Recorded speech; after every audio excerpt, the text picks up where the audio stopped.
Well, hello, and welcome back to another podcast episode with Brittney Bundles.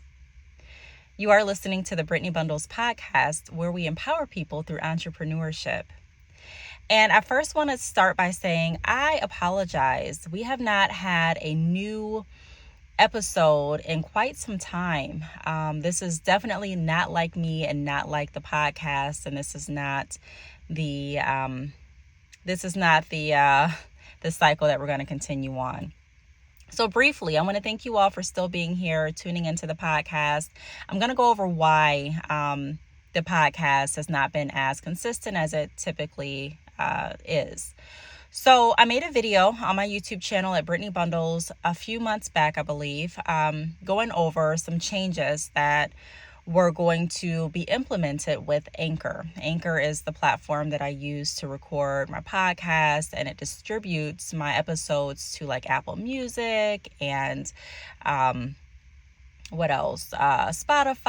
and various outlets. So when I got a notice that was changing, I was kind of at a standstill because I didn't know how I wanted to continue to record or produce podcasts, since I was no longer going to be able to record in the sense that I had been recording for years. So that took me by shock, and I'm still working through how to do my podcast at this point. So at this point, my podcasts are being uploaded through YouTube. Now, I do have quite a few podcast episodes on YouTube, but YouTube was not the primary source or primary station or platform for my podcast episodes. However, now it is going to be for the time being until I find out or figure out a different avenue. So that's one thing. And then also the second thing is I am in school. I'm in school for psychology, and I haven't been in school in years. So to get back into school and to dive right into a psych course, it was a lot, but it wasn't, I'm still in school, and it's not overwhelming, but it is a lot to go to school, run my businesses, your day-to-day life. And by no means am I making any excuses, but I feel like you all deserve an explanation of why the podcast has been off. So with that being said, I want to thank you all for still being here and let you know that we are definitely going to continue on with the podcast. It's just been on standby because of those two things.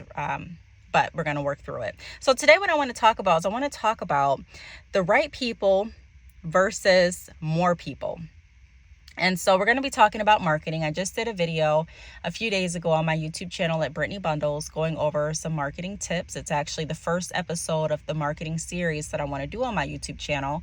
And I was going over why it's important to focus on your existing customers rather than always focus or have so much focus on attracting new customers. And I went into detail as to why. So if you're interested in that, be sure to check out that video after this podcast. But today I want to talk about why it's important to focus on attracting the right people. So often we get wrapped up in, I just want more people. I want to get in front of more. I want more exposure. And there's nothing wrong with that. But I want to caution you all to be careful about attracting a lot of people and those people not being your target audience, and you spending a lot of money and time in the wrong places with the wrong people, and it's not growing your business how you want it to grow it. So if you are interested in today's podcast, I'm going to ask that you share it. Go ahead and share the YouTube episode. Sharing helps to promote the podcast. It helps to bring awareness to entrepreneurship, and not just that, but it also helps to bring awareness to prior entrepreneurs that have been on this podcast and their businesses. So do your part, please, in sharing, and also give the podcast a thumbs up here on YouTube, because that helps the algorithm. It helps the algorithm push the video out and get it in front of more people. So I would really appreciate your help with doing that. So the first thing that I want to go over is marketing effectiveness depends on who you attract. And who and where you are marketing to. So this is something to really be clear on when you start marketing. Who are you wanting to market to, and where are those people at? Where should you be at marketing to these people? Now, when I first started my hair business, I used to be everywhere. It seemed like virtually. I would go to Google ads. I was paying for Facebook ads. I was paying for Instagram ads. I was paying for different companies and services that would help target more people to my website. I was just paying a lot of different places for marketing. And one thing that I noticed when I was doing that is that I was getting a lot of hits to my website. If you've been following my YouTube channel at Brittney Bundles, then you know I talk about this very frequently because it's super important. When I do mentoring and also when I do business consultations, I'm still seeing this to this day where people are like, hey, marketing is bringing more people. And when we get to diving into what those people are doing on their website and if those people are actually purchasing, we're finding out that yes, more people came, but that it wasn't indicative of the orders that the company was receiving. So more people would come, but they still weren't receiving orders. And so that's not really the goal in a lot of entrepreneurs' mind, not just to get more people to your website, but actually to have more clients, to actually have customers and to be able to build their business, increase their revenue. So I'm going to ask you all just, a blanket question. Are you marketing to the right people? And if you're asking yourself, well, I think so, how do I know? You know, because you want to go to people that are interested already in what you are offering.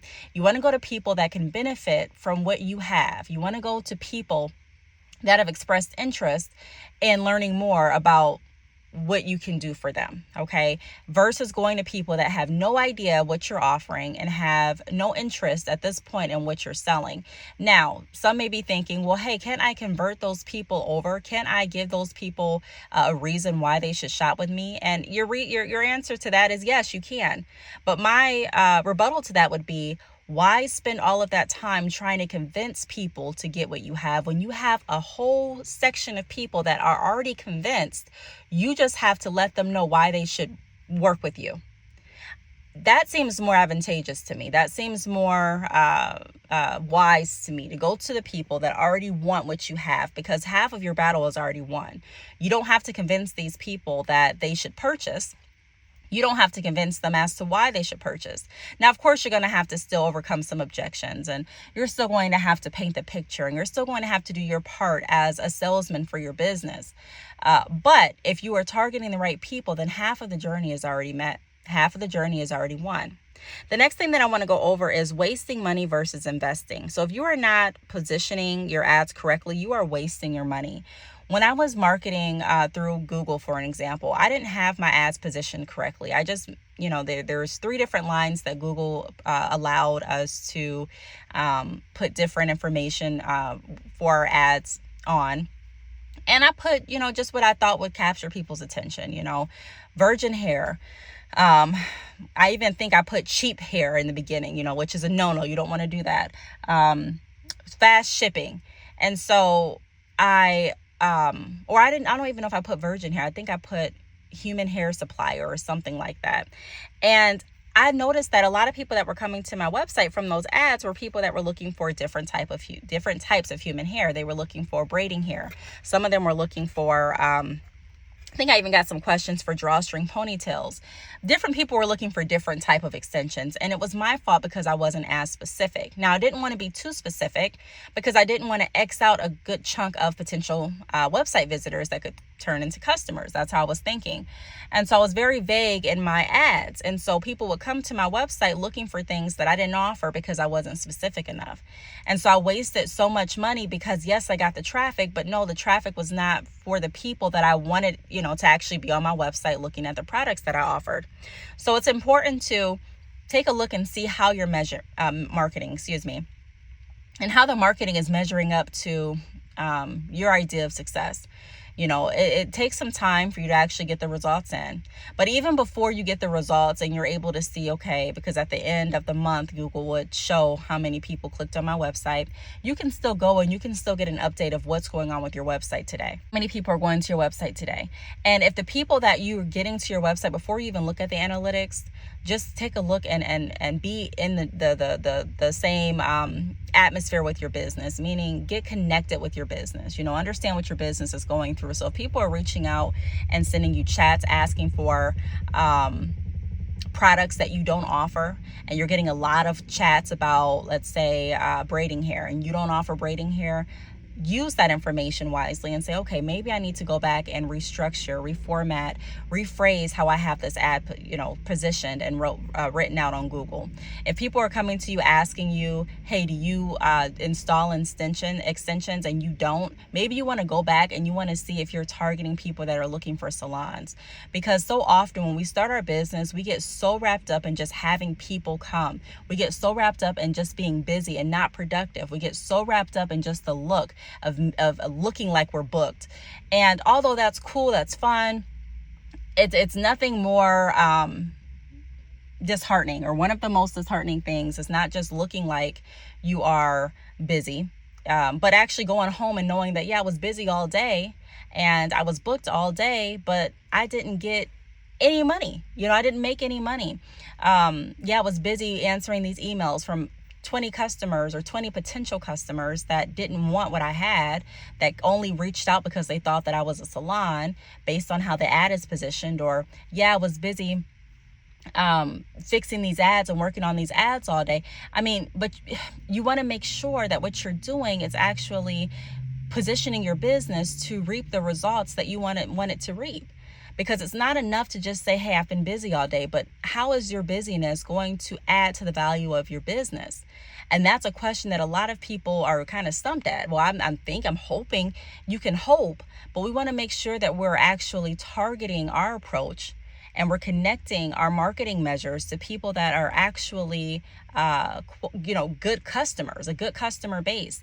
If you know that you want to add more products to your business, it may not be the best idea to go out and focus on people that are looking for quote unquote cheap products.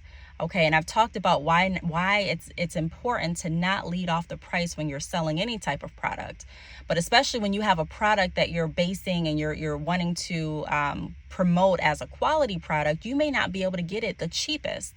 All right, and so when you're marketing to people that are looking for cheap products, that may not be the customer base that you want to build upon. Okay, just thinking about the future of your business. The third thing that I want to touch on is don't forget to show up for your existing customers and bundle or resell. I made a whole video, like I mentioned a few days ago, on the importance of focusing on your existing customers. There is so much opportunity to grow your business with your existing customers that sometimes we just overlook it.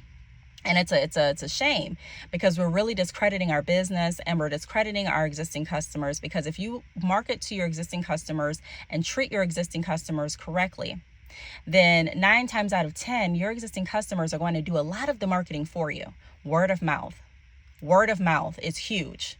It's going to get you further than any Google ad, in my opinion. Okay, organic marketing that way is going to get you further than paid ads in a lot of instances. Because even when you are paying for ads, it's not like something where you pay for ads for a month and then you just have an influx of customers from your target audience constantly coming. This is something that you typically have to continue to pay for. And so you can save more money and you can save more time and you can have more of a direct hit with increasing your sales when you are focused on marketing through your existing customers. And again, I have a whole video going over how to do that. I'll even take that video and link it. I'll put the link down below this podcast episode. So don't forget to show up for your existing customers and bundle or resell. When an existing customer is coming back, ask those questions. How are they enjoying your service? How are they enjoying your products? What brings them to your site today? What are they interested in? What type of style are they going for if you're selling hair extensions or hair products? And be sure to bundle what you can with their offer or with their existing products, with the products that they're looking at purchasing. So ask, tell me what you're doing to protect your extensions at night. They may not have a bonnet. If you are offering a bonnet, make sure that you offer that in as something that would be beneficial for them based on what they told you. So it's important to not get too lax with our existing customers and just say, hey, I know she's going to order this, that's it. Hey, I know he's coming for this, that's it. But make sure that you're still talking to them and explaining the benefits and reselling the value of purchasing with your business. Because although they're existing customers, it's not like you're the only company out here. They still can have eyes for another company and a competitor. And so it's our responsibility to continuously sell not selling in a way where we're telling them information that they already know, but asking additional questions and continuing to build and strengthen our relationship with them so that they feel like they're at home when they're working with us. They feel comfortable, they feel safe to even listen to our recommendations. And then they're also going to, a lot of times, take that information and refer it on to someone else via word of mouth. The last thing that I want to go over is time management. So spend more time in places that make sense for your business. There are some people that will spend their entire day doing things that don't make the most sense for their business. I mean, it's important, again, to get in front of people, to even attract new customers. But you have to make sure that you're spending your time in a way that's efficient, right? I don't want to spend all day in a group meeting with customers that are interested in going to a salon, or they're looking for a salon. Yes, I could pair that up, and I can understand why, if I'm selling hair extensions, I would want to be in that room. But if I have a few hours in the day to get my business work done, I'm not going to spend all of my hours in that room, in that clubhouse room, in that physical room. I'm just not. I'm going to make sure that my presence is where people that are interested in purchasing extensions are. I'm going to make sure that I spread my time out. So I may not be able to spend 5 hours at a networking event today, if it's not going to make sense for the rest of my business. I may not be able to go live for 6 hours talking about story time, when I still have emails that are backed up and I still have different orders that I need to be shipped out. So it's important to make sure that your time management skills are top tier. You managing a business is more than posting on social media and hoping that you get a sale. It's kind of like fishing. If you go out and you start fishing and you take the boat and you have all your equipment there, and all you do is just cast your line and you just sit there. That's it. I mean, you're not moving any different places, or you move someplace and you're sitting in that place the entire day. You're not changing your bait. You're just sitting there. Okay. At one point, you may think to yourself, maybe if I tried this would be more effective. So part of being good at whatever you do is being able to try and understand when you need to try, when you need to move, when you need to pivot, when you need to change your marketing strategies, when you need to change your approach, when you need to be more present in one area than the other. It's all about being adaptive with your business. Okay, it's not just about who can think of a good business idea and who can post, but it's so many different working parts to an actual successful business. So I really hope that this podcast episode helps someone out there. Like always, I really don't want the podcast episode to end, but I'm not going to keep you all here all day. If you do have any questions, or if you'd like to be a guest on the Brittney Bundles podcast, please email me. My email is Btalks, that's the letter B as in Brittney, Talks, TALKS @yahoo.com. Please also follow my Instagram for the podcast. That is Brittney Bundles, BRITTNEY, Bundles, BUNDLES _podcast. You can also follow me on Instagram at Brittney_Bundles. You can follow me on Facebook at Brittney Bundles, and be sure to subscribe and hit the thumbs up here on YouTube. Thanks so much for tuning into the podcast episode, and I will talk to you all in the next episode. Bye.